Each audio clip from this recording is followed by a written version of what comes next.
बिस्मिल्लाहिर्रहमानिर्रहीम। मेरे मुअज़्ज़ज़ सामीन व नाज़रीन, अस्सलाम वालेकुम वरहमतुल्लाहि वबरकातुहू। मैं मोहम्मद चौधरी और आप देख रहे हैं मेरा यूट्यूब चैनल हकीकत पाकिस्तान। और आज गुफ्तगू करेंगे जो अहम पॉइंट पर, अहम मौजू पर, वो 4-5 बातें हैं। सबसे पहले कि मुल्क की मईशत के बारे में, कि मुल्क की मईशत दिन ब दिन कमज़ोर तर होती जा रही है और मुल्क की मईशत का जो डिफ़ॉल्ट रेट है वो 90% पे पहुंच चुका है।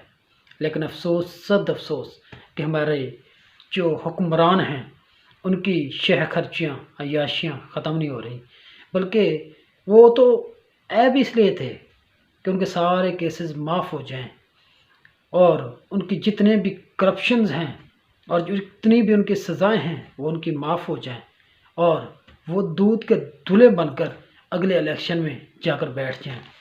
और आज की जो लेटेस्ट न्यूज़ है वो ये है कि इसहाक डार के जो मुंजमद असासे थे वो बहाल कर दिए गए हैं।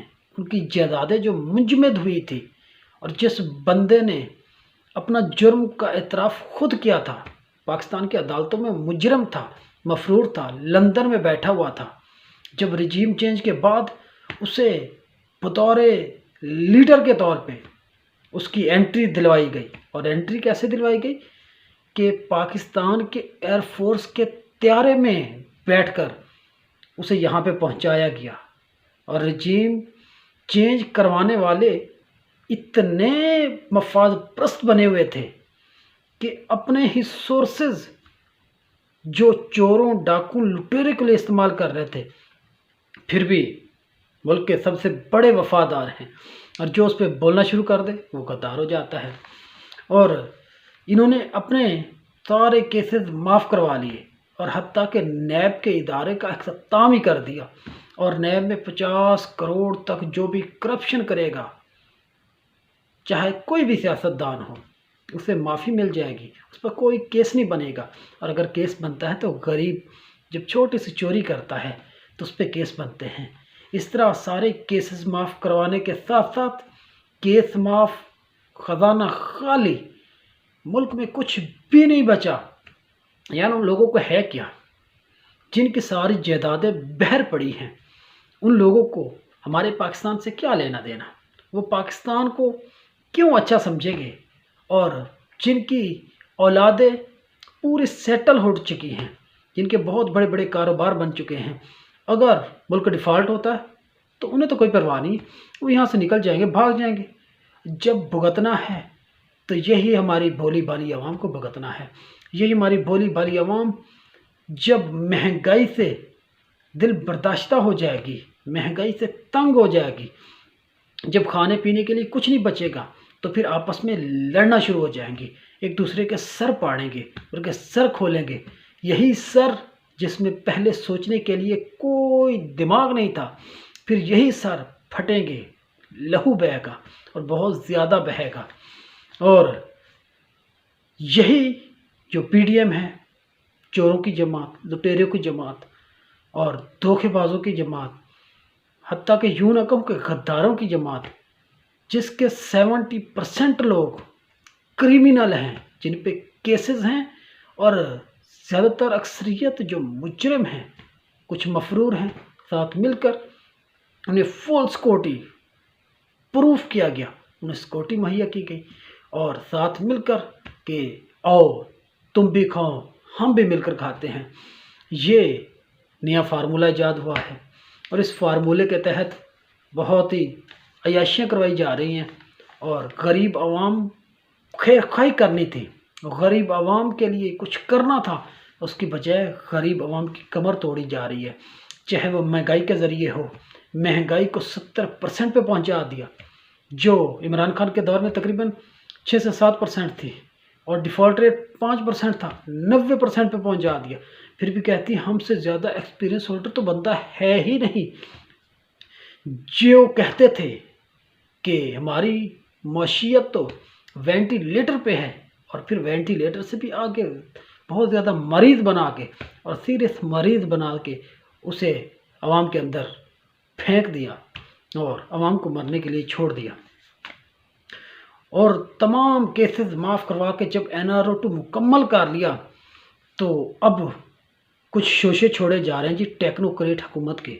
और वो टेक्नोक्रेट हुकूमत यानी कि जो लोग अहम किसी भी जगह के एक्सपीरियंस होल्डर होते हैं, किसी भी शोबे के जो तजर्बाकार लोग होते हैं, वो उसी फील्ड में लगाए जाएंगे, जिन्हें जाकर एस्टेब्लिशमेंट से मिलवाया गया। एस्टेब्लिशमेंट के मिलने के बाद ये शोशा छोड़ा गया जी लंबे अरसे के लिए जो 6 महीने से लेकर 2 साल तक टेक्नोक्रेट हुकूमत लाई जाएगी।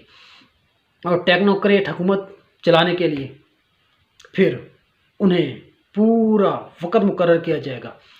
टेक्नोक्रेट हुकूमत जब आएगी उन्हें तो कोई परवाह नहीं होगी ना, क्योंकि उन्होंने तो सियासत में आना नहीं है, उन्हें तो फ़ायदा और नुकसान की बात ही नहीं है।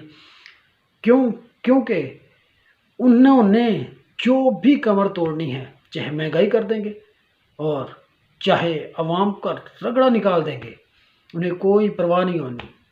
बल्कि जो टेक्नोक्रेट लोगों में मौशियतदान थे जिन्हें बुलवाया गया एस्टेब्लिशमेंट के पास, रावलपिंडी जेएचक्यू से होकर आया, वो शबर ज़ैदी कहता है जी मुल्क डिफ़ॉल्ट हो जाए तो क्या हो जाएगा, कुछ भी नहीं होगा। और अगर श्रीलंका डिफ़ॉल्ट हुआ तो क्या हुआ, कुछ भी नहीं हुआ। उसकी सोच के मुताबिक जब ऐसे बंदे टेक्नोक्रेट लगाए जाएंगे तो मुल्क का तो अल्लाह ही हाफिज़ है। और ये सारी जो चालबाजी चली जा रही है, जो पॉलिसी चली जा रही है, ये PDM के मफाद में है। क्योंकि PDM तो चाहती है कि हमें ज़्यादा से ज़्यादा टाइम मिल जाए। क्यों? उन्होंने अपना पैसा भी इकट्ठा कर लिया, जो लूटना था लूट मार कर ली, जो बचाना था वो बचा लिया, केसेस माफ़ करवा लिए, ख़जाना खाली कर दिया, NRO2 मुकम्मल कर दिया, मुल्क में खुले तौर पे घूम सकते हैं। और उनका जो सबसे आखिरी कील था वो उन्होंने 80 अरब रुपए जो स्कीम ग्रांट के तौर पे, और वो स्कीम सिर्फ पार्लियामेंटेरियन के दी गई ताकि अपने अपने इलाकों में जाकर वो काम करवाएं। और उनसे जितने भी रिश्वत वगैरह लेकर और जितने भी साइड से पैसा बनाकर उन ग्रांटों में से अगले इलेक्शन के लिए अपना पैसा भी बना लेंगे और अगले इलेक्शन के तमाम अखराजात भी उन्हीं में से पूरे कर लेंगे। यानी कि उनका पिछला भी बैकग्राउंड साफ, अगले आने वाले के लिए भी सारी सफाइयाँ मुकम्मल कर ली। अब उनके लिए तो कोई नहीं है, टेक्नोक्रेट आ जाए सारा मलबा टेक्नोक्रेट पे डाल दिया जाएगा। और इस तरह खुश और आने वाले दौर में वो दूध के तले होकर निकलेंगे और लोगों में पड़ के मारेंगे, हमने तो ऐसे कर दिया, हमने ऐसे कर दिया। और यूं वो लोगों को फिर धोखा देने में कामयाब हो जाएंगे और मुख्तलिफ तर्ज पे एक दूसरे को गालम गलोच करके और एक दूसरे को गिरबानों से पकड़ कर घसीटना का जो इरादा रख के जो ज़ुबान हाल से सिर्फ बोलते हैं, वो ज़बानें इस्तेमाल करके फिर लोगों को धोखा देकर फिर वही मनसब पे आकर बैठ जाएंगे और हमारी आवाम को जो पाँव थे उनकी बुनियादें काटते रहेंगे, उन्हें तबाह बर्बाद करते रहेंगे। और इसका जो सारी जिम्मेदारी बनती है कि जो रजीम चेंज की हेल्प करने वाले थे और जो रजीम चेंज करवाने का ज़रिया बनते हैं, ये सारा का सारा कारनामा उन्हीं के सर जाता है। और आज की जो लेटेस्ट न्यूज़ है कि कुछ ज़राए से खबरें मिली हैं कि पूरी तैयारियां मुकम्मल हो रही हैं, तैयारियां की जा रही हैं कि अरशद शरीफ को एक अवार्ड दिया जाए, जो सहाफ़त के नाम पे या मुल्क के नाम पे अवार्ड दिया जा सकता है। और भाई उस बंदे को अवार्ड देने की ज़रूरत ही क्या है? जिसके लिए, जिस मकसद के लिए वो काम कर रहा था, उस मकसद को पूरा मुकम्मल करे ना। उसके अवार्ड देने का फ़ायदा ही नहीं बनता। उसको जिस वजह से कत्ल किया गया है उस वजह का ख़ात्मा किया जाए।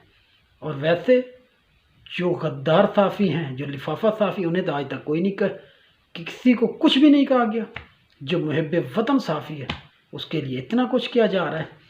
और इससे अगली के कुछ गैर रस्मी गुफ्तगू में जो बातें निकली हैं कि जनरल रिटायर्ड बाजवा साहब जो कहते हैं जी इमरान खान अपनी मर्ज़ी का काम चाहते थे, और वो मर्ज़ी का काम क्या चाहते थे कि नैब के ज़रिए इन सारे चोर लुटेरे डाकू जितने भी करप्शन होल्डर है ना, इनको अंदर कर दिया जाए, इन्हें सज़ा कर दी जाए।